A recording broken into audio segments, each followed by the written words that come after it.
Hello dear student, welcome to the Khalid pharmacy. आज की इस वीडियो में हम लोग पढ़ेंगे metal as a packaging material and rubber as a packaging material. इससे पिछली वाली वीडियो मतलब पार्ट 3 में हम लोग पढ़ चुके थे plastic as a packaging material, and उससे पिछली वाली वीडियो में हम लोग पढ़ चुके थे glass as a packaging material और उसके डिसएडवांटेज और एडवांटेज, ये सभी हम लोग पढ़ चुके थे। ठीक है, और जो इसका पार्ट 1 है उसमें पैकेजिंग मटेरियल क्या होता है, components of packaging material and criteria of packaging material, ये सब हम लोग पार्ट 1 में पढ़ चुके थे। ठीक है, आज का जो ये पार्ट 4 है इसमें पढ़ेंगे metal as a packaging material and rubber as a packaging material. तो जो metal as a packaging material होता है, देखिए मेटल का जो हम लोग यूज करते हैं, इसका यूज करते हैं कंटेनर्स में यूज करते हैं, एंड इसे मेटल्स में हो गए, एल्युमिनियम हो गया, टीन हो गई और लीड हो गई, इन सब का यूज हम लोग पैकेजिंग मटेरियल में यूज करते हैं। ठीक है, तो metal containers are used for canning mainly. जो मेटल होता है वो मेटल कंटेनर होता है, उसको हम लोग यूज करते हैं कैनिंग मेनली, मतलब जो डिब्बा बंदी के लिए मेनली हम किसके यूज करते हैं, ना कि क्लोजर के लिए। मतलब हम लोग सिर्फ कंटेनर्स के रूप में ही मेटल का यूज करते हैं। They are used solely for medicinal products. इसका हम लोग यूज करते हैं केवल, मतलब सोलली क्या मतलब केवल, फॉर मेडिसिनल प्रोडक्ट्स, जो भी मेडिसिनल प्रोडक्ट्स होते हैं उसमें यूज किया जाता है, ना कि नॉन पेरेंटल। हम लोग नॉन पेरेंटल मतलब जो नॉन पेरेंटल प्रोडक्ट्स होते हैं, जो नॉन पेरेंटल एडमिनिस्ट्रेशंस होते हैं प्रोडक्ट्स, उनमें हम लोग नहीं यूज करते हैं। नॉन पेरेंटल मतलब जो पेरेंटल किसका, पेरेंटल मतलब होता है जो इंजेक्टेबल प्रोडक्ट्स हो। इंजेक्टेबल मतलब जो आईवी, जो नसों में इंजेक्शन, जैसे इंजेक्शन हो गए तो इंजेक्शन कहाँ दी जाते हैं, आईवी में, इंटरवेनस में, नसों में दी जाते हैं, तो वो पेरेंटल में आता है। तो पेरेंटल में हम लोग इसका मेटल का यूज नहीं करते हैं। कोई भी आप लोग इंजेक्शन देखे होंगे तो आप लोग कभी ये इंजेक्शन वगैरह मेटल में नहीं देखेंगे, सिर्फ गिलास में देखेंगे, और जो उसका क्लोजर होता है वो रबर का होता होगा। ठीक है, चलिए आगे बढ़ते हैं। It is a resistant to high and low temperature. ये क्या होता है, ये हाई एंड लो टेम्परेचर पर क्या होता है, ये रेजिस्टेंट होता है, के प्रति प्रतिरोधी होता है। ये लो और टेम्परेचर के प्रति प्रतिरोधी होता है। It's form an excellent temper evident container. ये क्या होता है, एक एक्सीलेंट के रूप में एक अच्छा एविडेंट एक कंटेनर होता है, एक बहुत ही अच्छा कंटेनर होता है। Okay, temper. Okay, and next देखते हैं एडवांटेज की बात कर लेते हैं। इसके एडवांटेज क्या है, जो हम लोग मेटल यूज करेंगे पैकेजिंग मटेरियल में तो उसके एडवांटेज और डिसएडवांटेज। देखिए, आप कोई भी यूज कर रहे हो तो उसका एडवांटेज और डिसएडवांटेज तो जरूरी होगा, और आपको एग्जाम में ये भी लिख के आना है। तो एडवांटेज की बात कर लेते हैं, तो they do not allow light, ये लाइट को अलाउ नहीं करता है। एंड मॉइस्चर हो गए, मॉइस्चर मतलब नमी हो गई, लाइट हो गई, उसको अलाउ नहीं करता है। हाँ, बिल्कुल नहीं करता है। Gases to pass through them, जो गैसेस होती हैं वो क्या हो सकती है, इसमें से पास हो सकती हैं। एंड लाइट मॉइस्चर को अलाउ नहीं करता है। कौन सा metal, they are lighter in weight. ये क्या होता है, लाइटर होता है वेट में। लाइटर मतलब क्या, हल्का होता है वेट में, वजन में। हाँ भाई, ये हल्का होता है। देन ग्लास, अगर हम ग्लास के कंपेरिजन में अगर मेटल को देखें तो ये क्या होता है, हल्का होता है। ठीक है, डिसएडवांटेज की बात कर लेते हैं। तो डिसएडवांटेज क्या होते हैं, दे आर कॉस्टली। ये क्या होते हैं भाई, कॉस्टली होते हैं, महंगे होते हैं। हाँ, and they may cause adulteration by seeding particles in the product. ये प्रोडक्ट में सीडिंग पार्टिकल्स के द्वारा, जो सीडिंग पार्टिकल्स होते हैं उनके द्वारा अडल्ट्रेशन का कारण बन सकते हैं जो मेटल होता है। ओके,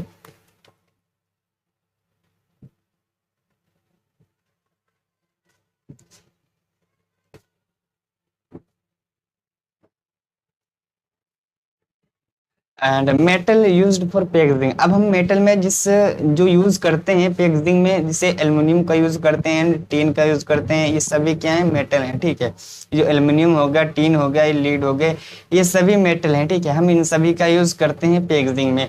अब कुछ का यूज होता है जो कि नॉन फूड में भी यूज होता है। ठीक है, एंड इसका यूज फार्मास्यूटिकल्स में नहीं होता है, कुछ का फार्मास्यूटिकल्स में होता है, क्लोजर के रूप में होता है, एंड कुछ का यूज नॉन फूड के रूप में होता है। अब हम सबसे पहले एल्युमिनियम को देखते हैं। तो aluminium, it is A light yet strong in nature. ये क्या होता है, ये हल्का होता है। जो एल्युमिनियम होता है ये लाइट मतलब हल्का होता है, एंड स्ट्रॉन्ग इन नेचर, ये स्ट्रॉन्ग होता है नेचर में। ठीक है, यहाँ ये बहुत ही मजबूत होता है aluminium. It provides barrier to light and chemicals. ये प्रोवाइड करता है बैरियर केमिकल्स और लाइट के बीच, केमिकल और लाइट के बीच में एक बैरियर के रूप में कार्य करता है क्या, एल्युमिनियम। जैसे कि अगर कहने का मतलब बैरियर, कहने का मतलब वो केमिकल और लाइट को रिएक्शन ना होने देता है एल्युमिनियम, ठीक है। And they are impermeable and easy to work with. ये क्या होता है, एक इम्प्रीमेबल होता है and easy to work with, और इसके साथ इजी वर्क, ये इजी वर्क करता है, बहुत ही अच्छा वर्क करता है। एंड टीन क्या होता है, टीन देखते हैं।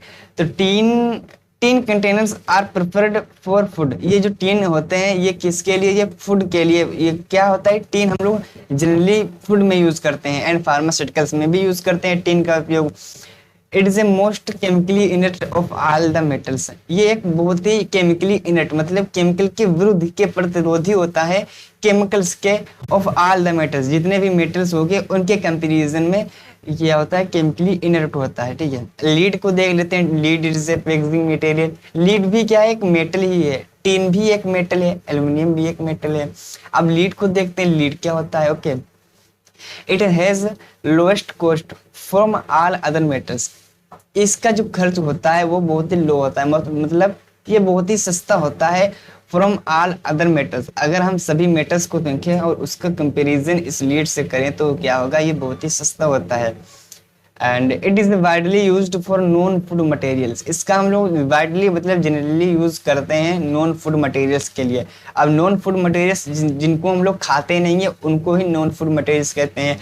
जैसे कि इंक हो गया, हाँ तो इंक भाई लिखने के काम आती है हमको भाई, अगर हम चाहें किसमें भी, बस हम इंक को भाई किसी में भी रख के बस वो खराब ना हो, ठीक है। केमिकली चाहे इनट कितना भी हो जाए बट उसका रंग ना बदले, हमें क्या लेना देना भाई, उसका कुछ ना हो, तो उससे क्या होगी, हमें उनका कौन सी चीज खाना है। तो जो नॉन फूड होते हैं मटेरियल्स उनके लिए हम लोग लीड का यूज करते हैं। जैसे कि जैसे पेकिंग इंक, हम लोग किसका लिए इंक का यूज करते हैं, ठीक है। इंक को हम लोग लीड में पैक करते हैं एंड पेंट्स को भी हम लोग लीड में पैक करते हैं, ओके। एंड अब देखते हैं rubber as a packaging material. देखिए हम लोग मेटल देख चुके हैं, metal as a packaging material. अब हम रबर देखेंगे। गिलास भी देख चुके हैं, प्लास्टिक भी देख चुके हैं। अब हम रबर देखते हैं, rubber as a packaging material. और रबर के बाद हमारा ये चैप्टर जो सेकेंड है पैकेजिंग मटेरियल, ये हमारा जो चैप्टर 2 है फार्मास्यूटिक्स का पैकेजिंग मटेरियल, ये क्या हो जाएगा, ये हमारा फिनिश एंडिंग। इसको भी चलो उड़ा देते हैं यार। Rubber as a packaging material देख लेते हैं। तो rubber as a packaging material, it is a excellent material for forming seals. ये एक अच्छा एक मटेरियल होता है फॉर फॉर्मिंग सील्स, मतलब हम सील्स बनाने के लिए, जो सील होती है उनके बनाने के लिए रबर ही बहुत ही एक्सीलेंट मटेरियल है। And used to form closure. इसका जो यूज कहते हैं हम क्लोजर के रूप में करते हैं। जैसा कि आप लोग यहाँ पे इमेज में देख सकते हो, ये जो ये सील है ये वॉइस के ऊपर लगी होती हैं एंड इसका यूज हम लोग करते हैं क्लोजर के रूप में। जो रबर का यूज करते हैं हम लोग क्लोजर के रूप में यूज करते हैं। जैसे कि अगर आप इसमें ये, इसकी क्या है, इसकी एक विशेषता क्या है भाई, ये रिसील हो जाता है। ये क्या रिसील हो जाता है। जैसे कि आप किसी नीडल को इसमें इंसर्ट किए, जैसे ही आप इंसर्ट करके आप कोई भी मेडिसिन को इसमें से निकाल लिए, ठीक है, ये वायल है, यहाँ से आप क्या किए, इंसर्ट किए, और इंसर्ट करने के बाद इसमें से सारी दवा निकाल लिए। या आप नहीं निकाल रहे, आप थोड़ी ही निकाल रहे हैं, ठीक है। आप किसी को डोज जितना डोज देना होगा उतनी ही तो निकालेंगे ना, हाँ उतनी निकाल लिए। जैसे ही आप निकालोगे ये रिसील हो जाएगी, फिर आप उसमें इंसर्ट कर सकते हो। तो ये क्या होती है कि ये मल्टीपल क्लोजर, मतलब ये मल्टीपल के रूप में आता है, ठीक है। तो कैटेगरीज ऑफ रबर देख लेते हैं। ये क्या, रबर की कितनी कैटेगरीज होते हैं। सबसे पहले हम नेचुरल रबर देखेंगे एंड सेकंड क्या है हमारा, सिंथेटिक रबर, ठीक है। Natural rubber and synthetic rubber. अब नेचुरल रबर क्या होता है, it is suitable for multiple use closures. ये क्या होता है, ये सूटेबल होता है फॉर मल्टीपल यूज। हम इसका मल्टीपल यूज करते हैं क्लोजर के लिए एंड इंजेक्टेबल प्रोडक्ट्स के लिए। जो इंजेक्टेबल प्रोडक्ट्स हो गए, इंजेक्टेबल प्रोडक्ट्स हम आपको बता चुके हैं, जो कि हम लोग हमें ना कि मुख से दिया जाता है, ना हमें ओरल नहीं, ओरल मतलब जो मुख से दिया जाता है। इंजेक्टेबल प्रोडक्ट मतलब जो हमें, जैसे कि इंटरवेनस हो गए, इंट्रा आईवी हो गया, ठीक है, आईएम हो गया। जो इंजेक्शन आईवी और आईएम दिए जाते हैं उनको ही इंजेक्टेबल प्रोडक्ट्स कहते हैं, ठीक है। एज ए रबर हम लोग जो ये क्या होता है, इट इज ए सूटेबल, ये सूटेबल होता है फॉर मल्टीपल यूज के लिए, क्लोजर के लिए, फॉर इंजेक्टेबल प्रोडक्ट्स, जो भी इंजेक्टेबल प्रोडक्ट्स होते हैं उनके लिए, एज ए रबर के रूप में। And reseal after multiple insertion of needle. अगर आप नीडल को मल्टीपल इंसर्ट करोगे, मल्टीपल आप उसको उस रबर में क्या करोगे, उसको डालोगे, तो क्या हो जाएगी ये, उसके बाद क्या हो जाएगी, ये रिसील हो जाएगी, ठीक है। And natural rubber can be further classified as a soft rubber and hard rubber. जो नेचुरल रबर होती है वो कैन फर्दर डिवाइड, ये फिर डिवाइडेड होती है सॉफ्ट रबर में एंड हार्ड रबर में। नेचुरल रबर डिवाइडेड होती है, ठीक है। एंड सॉफ्ट रबर क्या होता है, is naturally occurring polymer of monomeric isoprene. Soft rubber होती है is naturally occurring polymer of monomeric isoprene. जो सॉफ्ट रबर होती है एक नेचुरली, मतलब एक नेचुरल के रूप में मोनोमेरिक आइसोप्रीन का पॉलीमर होता है जो सॉफ्ट रबर होती है। And soft rubber when added with carbon black, बोल रहा है जो सॉफ्ट रबर होता है व्हेन, जब ऐड करते हैं, व्हेन एडेड, जब हम ऐड कर चुके होते हैं, मतलब करते हैं विद कार्बन ब्लैक, किसको, कार्बन ब्लैक को, मतलब हम सॉफ्ट रबर में कार्बन ब्लैक को अगर हम ऐड कर दें तो क्या ये देगा, गिव हार्ड रबर, ये क्या देगा, ये हार्ड रबर देगा।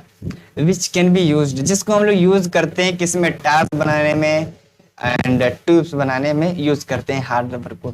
किसमें, क्वेश्चन ये देगा कि इनमें से कौन सा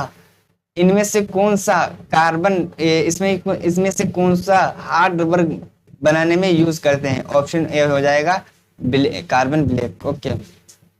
एंड अब हार्ड रबर देखते हैं क्या होता है। Is formed by process of vulcanization, ठीक है। ये क्या होता है, एक वुल्कनाइजेशन प्रक्रिया के द्वारा बनता है।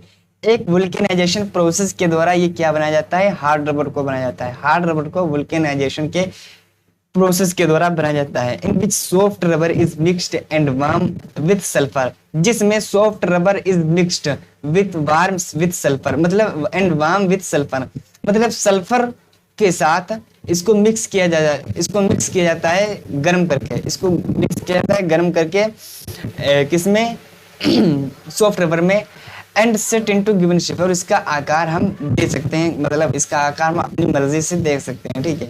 तो जो हार्ड रबर होता है इसको किस प्रोसेस के द्वारा बनाया जाता है, वुल्कनाइजेशन की प्रोसेस के द्वारा।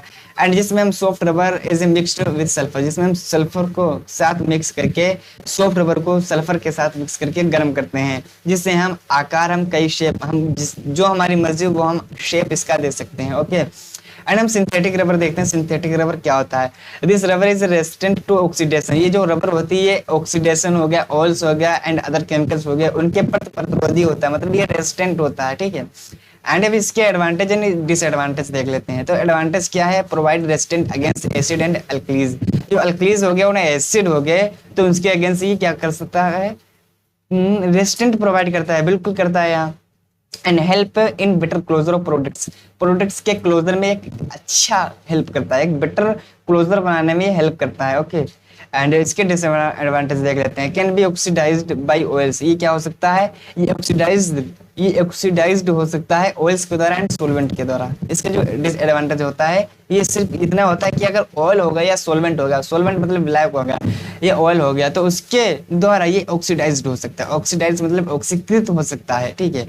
और इसके एडवांटेज क्या है, प्रोवाइड रेजिस्टेंट, ये प्रोवाइड करता है रेजिस्टेंट मतलब प्रतिरोध, अगेंस्ट किसके अगेंस्ट, एसिड एंड अल्कलीज के अगेंस्ट रेजिस्टेंट प्रोवाइड करता है। And help in better closure of products closure, जो प्रोडक्ट्स हो गए उसका जो क्लोजर होता है अच्छा बनाने में मदद करता है। Thank you by Khalid pharmacy.